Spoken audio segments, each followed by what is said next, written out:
रेवा नदीच्या पश्चिमेस कर्णिकी नावाचे सुंदर नगर आहे. तेथील एका ब्राह्मणाने आपल्या पत्नीला पुत्राकडे सोपविले व काशी यात्रेला निघून गेला. बराच काळ काशीला वास्तव्य केल्यावर त्यांचा तेथेच मृत्यू झाला.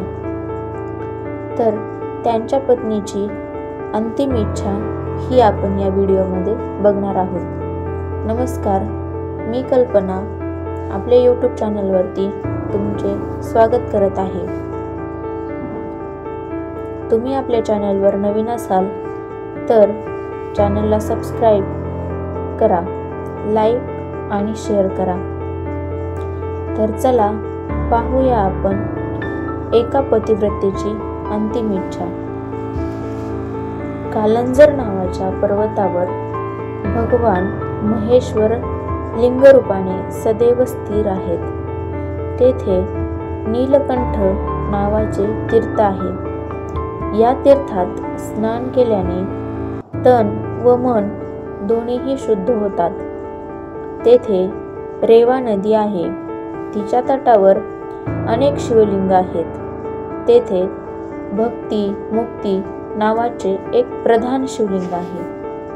तेथे महाकपीश्वर नावाचे लिंग मारुतीने स्थापन केले आहे.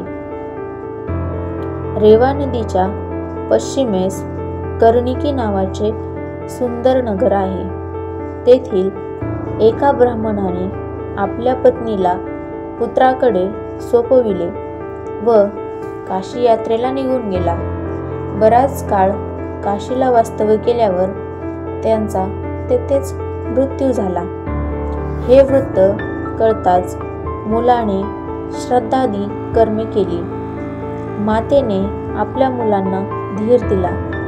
तिने आपले धन दोन्ही मुलांना वाटून दिले व काही स्वतःजवळ ठेवले. काही काळाने मातेची तब्येत बिघडली.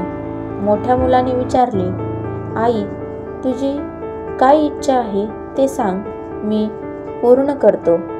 माता म्हणाली, माझ्या अस्थी काशी येथील गंगेमध्ये सोडाव्यात. मातेने शिवजींचे स्मरण करीत प्राण सोडला. मुलांनी आईचे सर्व उत्तर कार्य पार पाडले. त्यानंतर तो अस्थी घेऊन आपल्या सेवकासह काशीस निघाला. सूर्यास्ताच्या सुमारास एका गावात त्यांनी प्रवेश केला आणि एका ब्राह्मण कुटुंबात एका दिवसासाठी मुक्काम केला. कर्णिका नगरीतील ब्राह्मणीचा सुवाद ज्या ब्राह्मणाच्या घरी मुक्कामास होता त्याच्या अंगणात एक सुंदर गाय बांधलेली होती. त्या गायीचे दूध काढण्यासाठी ब्राह्मणाने वासराला जवळ आणले, पण दूध प्यायला न दिल्यामुळे वासराने ब्राह्मणाला लाथ मारली. त्यावेळी संतापाने वासराला खुंटीला बांधून दोरखंडाने मारले.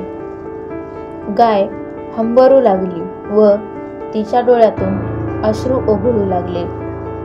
वासरू आईला म्हणाले, मला दूध मिळाले नाही म्हणून रडू नको.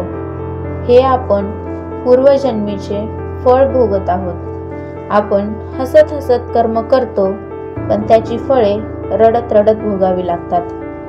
आपल्याच कर्माने सुख मिळते आणि आपल्याच कर्माने दुःख मिळते, तरी तू खेद मानू नकोस. गाय म्हणाली, उद्या मी ब्राह्मणाच्या मुलाला पोटात शिंगे घालून मारून टाकू का? वासरू म्हणाले, मागील कर्मामुळे आपणास हे दुःख भोगावे लागते. आता जर तू पाप वाढवलेस तर त्याची फळे तुला भोगावी लागतील. दुसऱ्या दिवशी मालक ब्राह्मणाचा मुलगा गायीचे दूध काढावयास गेल्यावर संतापाने गायीने त्याला शिंगाने मारून टाकले. पांढऱ्या रंगाची गाय ही काळी झाली. तेव्हा ती नंदिकेश्वराच्या तीर्थात स्नानासाठी गेल्यावर पुन्हा तिचा रंग पांढरा झाला. प्रवासी ब्राह्मणाला याचे आश्चर्य वाटले. तो सेवक घेऊन मातेच्या अस्थी घेऊन काशीकडे निघाला. त्यावेळी एक स्त्री त्याला भेटली व म्हणाली, काशीला का जातोस? येथेच अस्थींचे विसर्जन कर. हे पवित्र तीर्थ आहे. त्याप्रमाणे ब्राह्मणाने नंदिकेश्वराला अस्थि विसर्जन केल्या. मातेला शिवलोक प्राप्त झाला. मुलाला आनंद झाला.